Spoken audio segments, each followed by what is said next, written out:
जय हिंद दोस्तों, बहुत बहुत स्वागत है आपका प्राचीन भारतीय इतिहास के स्रोतों के बारे में।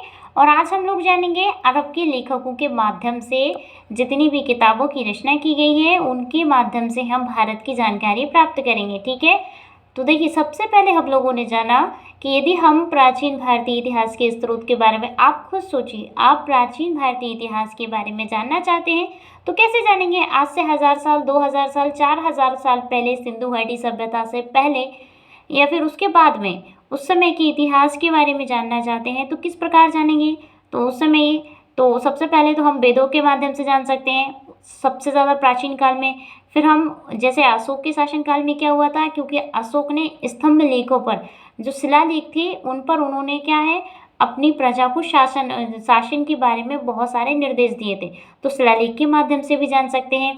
और तीसरा है लेखकों के माध्यम से। ठीक है, जैसे वर्तमान समय में लेखक होते हैं, किताबें लिखी जाती हैं, उसी प्रकार प्राचीन समय में भी किताबें लिखी जाती थी। ठीक है, तो हम वही देख रहे हैं कि भारत में जितने भी विदेशी यात्री आए हैं उन्होंने किताबों की रचना की है और उनके माध्यम से हम जान पाते हैं। तो देखिए हम लोग देख रहे हैं सबसे पहले अरब के लेखकों के बारे में। ठीक है, आज केवल हम लोग अरब के लेखकों के बारे में जानेंगे। इससे पहले वाले लेक्चर में हम लोगों ने चीनी लेखकों के बारे में जाना और उससे पहले हम लोगों ने जाना यूनान से जो लेखक आए थे, जो मेगास्थनीज वगैरह आते हैं, हर्षवर्धन के शासनकाल में हैंसांग आते हैं। ठीक है, उन लोगों के बारे में। तो चलिए आज हम जानेंगे अल-बरूनी के बारे में। अल-बरूनी के बारे में आप सब जानते होंगे। तो ये किस प्रकार से आए थे, तो देखिए महमूद बिन गजनवी इन्होंने भारत पर आक्रमण किया था। महमूद बिन गजनवी जब ये भारत पर आक्रमण करते हैं तो ये इनके साथ कौन आते हैं, अल-बरूनी। तो अल-बरूनी महमूद बिन गजनवी के साथ भारत आते हैं और अल-बरूनी ने ही भारत में क्या है, जब ये भारत में रुकते हैं अल-बरूनी, तब इन्होंने अरबी भाषा में एक किताब का वर्णन भी किया है। ठीक है, मतलब एक किताब की रचना की है और जिसे किताब उल हिंद या तहकीक ए हिंद कहा जाता है। और इसका हिंदी में अर्थ क्या होता है, भारत एक खोज। ठीक है, तो इसका हिंदी में आप देखेंगे तहकीक ए हिंद का जब आप हिंदी मीन्स निकालेंगे तो क्या आएगा, भारत एक खोज आएगा। ठीक है, तो अब हम इस किताब के बारे में जानेंगे कि इन्होंने क्या लिखा था उस किताब में। ठीक है, तो देखिए इस किताब में महमूद बिन गजनवी ने भारत के सभी महत्वपूर्ण त्योहारों, रीति रिवाजों, खगोल शास्त्र है ना, जो भूगोल की एक शाखा होती है, खगोल शास्त्र के बारे में, मूर्ति कला के बारे में, कानून समय की जो कानून व्यवस्था थी और उस समय के भारतीय राजाओं के प्रशासन व्यवस्था के बारे में वर्णन किया है। सी बात है कि उस समय की जो भी राज व्यवस्था थी, उस समय हमारे भारत का जो भी चित्र प्रस्तुत होता था वो इन्होंने उस किताब में वर्णन किया है। आगे देखिए दूसरे लेखक के बारे में जानेंगे। दूसरे हैं इब्न बंदूता। ठीक है, दूसरे यात्री कौन है, इब्न बंदूता है और यह मोरक्को के यात्री थे। ठीक है, ये कहाँ से आते हैं, ये मोरक्को से चलकर भारत आते हैं। इन्होंने अरबी भाषा में रहला नामक पुस्तक की रचना की है। इन्होंने जिनकी जो भाषा थी फेमस, ये है अरबी भाषा, और उसी भाषा में इन्होंने किस पुस्तक की रचना की है, रहला, ध्यान रखिएगा, रहला नामक पुस्तक की रचना की है, जिसमें 14वीं शताब्दी के भारतीय उपमहाद्वीप की संस्कृति और उस समय के लोगों की जीवन शैली के बारे में वर्णन मिलता है। ध्यान रखिएगा, इस एग्जाम में सबसे ज़्यादा पूछा जाता है कि इब्न बंदूता ने किस पुस्तक की रचना की है, तो इनके द्वारा पुस्तक लिखी गई उसका नाम है रहला।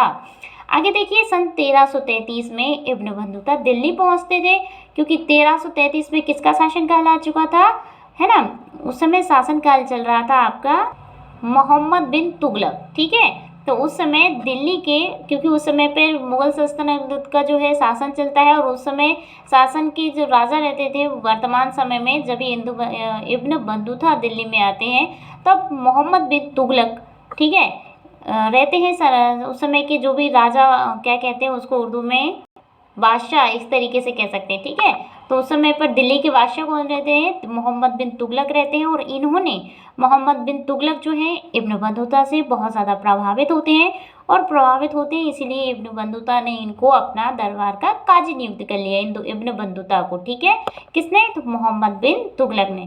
ध्यान रखिएगा इनके बारे में, मोहम्मद बिन तुगलक के शासनकाल में आते हैं इब्न बंदूता 1333 में। आगे देखिए तीसरे हैं आपके अल-मसूदी। ठीक है, अल-मसूदी का नाम याद रखिए, यह बगदाद के यात्री थे। कहाँ से आते हैं, ईरान, इराक और बगदाद ठीक है ना, वहीं पर पड़ता है बगदाद, अरब कंट्री के पास में। तो ये वहीं से आते हैं, बगदाद के यात्री थे। और अल मसूदी ने अपनी जो पुस्तक है, इनका ग्रंथ है, जो भी है इन्होंने जो लिखा है, उसमें गुर्जर प्रतिहार वंश और राष्ट्रकूट वंश का वर्णन किया है, क्योंकि ये उन्हीं के शासनकाल में आए थे। ठीक है, गुर्जर प्रतिहार वंश के शासनकाल में, तो इन्होंने उनका ही वर्णन किया है।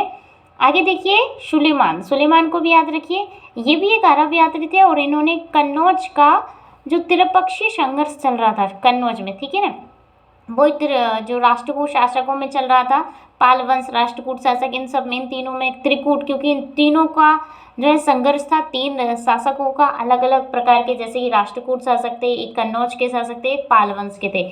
इन तीनों में जो क्या है आपस में ही वो त्रिपक्षीय संघर्ष चल रहा था, तो ये उन्होंने देखा है सुलेमान ने, तो उसका वर्णन भी किया है। तो इस प्रकार से आज हम लोगों ने जाना, सबसे पहले हम लोग इब्न बंदूता के बारे में जाना, अल बरूनी, इब्न बंदूता, अल मसूदी और सुलेमान। ठीक है, तो देखिए अल मसूदी, इब्न बंदूता, अल बरूनी, अल बरूनी और मसूदी दो नाम ऐसे याद कर लेंगे, फिर इब्न बंदूता और सुलेमान, चार फेमस यात्री रहे हैं। ठीक है, इनका साक्ष्य मिलता है, पूरे विश्व में ये फेमस है।